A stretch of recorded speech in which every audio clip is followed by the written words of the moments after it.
Hello అందరికీ, last వీడియోలో పిఠాపురం పురిహితిక అమ్మవారి టెంపుల్కి వెళ్ళామని చెప్పాను కదా. అమ్మవారి దర్శనం అయ్యాక అక్కడి నుంచి పెద్దాపురం మరిడమ్మ అమ్మవారి టెంపుల్కి అయితే వెళ్ళాము. ఆషాఢంలో అమ్మవారి జాతర జరుగుతుందంట, అందుకే టెంపుల్ చాలా రష్గా ఉంది. మేము ఈ టెంపుల్కి రీచ్ అయ్యేసరికి టైం 7 అవుతుంది.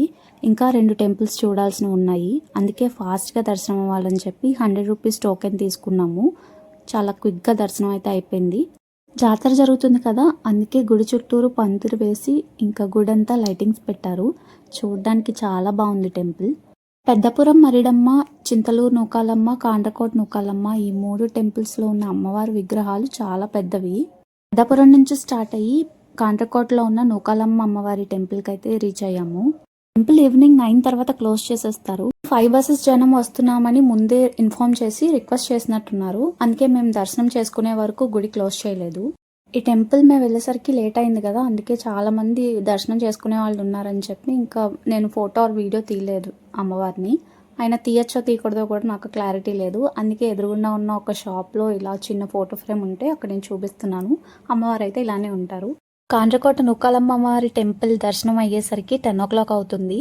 ఆ చుట్టూ షాప్స్ కానీ ఏమైనా పర్చేస్ చేయడానికి ఫుడ్ ఐటమ్స్ అలాంటివి ఏమీ లేవు.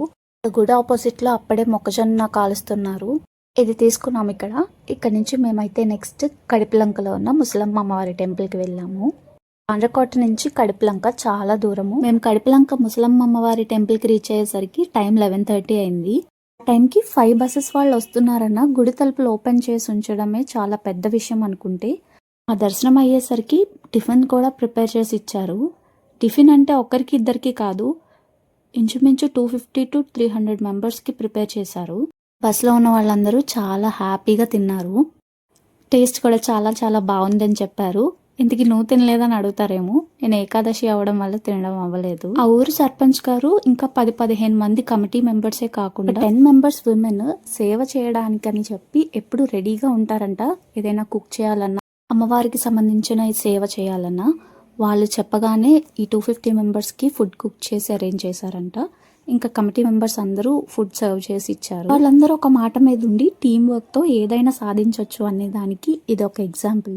అమ్మవారిని ఫొటోస్ అండ్ వీడియోస్ తీసుకోవడానికి అలౌ చేశారు. విజయవాడ కనకదుర్గ అమ్మవారికి ఎవరైతే అలంకరణ చేస్తారో ఆ వ్యక్తే ఇక్కడికి వచ్చి ఈ అమ్మవారికి కూడా అలంకరణ చేస్తారంట. కడిపిలంక మొక్కలకి ఫేమస్ అని మీ అందరికీ తెలిసే ఉండొచ్చు. మేము కూడా ఇక్కడ నుంచి చాలాసార్లు మొక్కలు తీసుకెళ్ళాం, కానీ ఇక్కడ ముసలమ్మ అమ్మవారి టెంపుల్ ఉందని అసలు తెలియదు మాకు. ఇప్పటి నుంచి ఎప్పుడు కడిపిలంక వెళ్ళినా అమ్మవారిని దర్శనం చేసుకోవాలని నిర్ణయించుకున్నాము.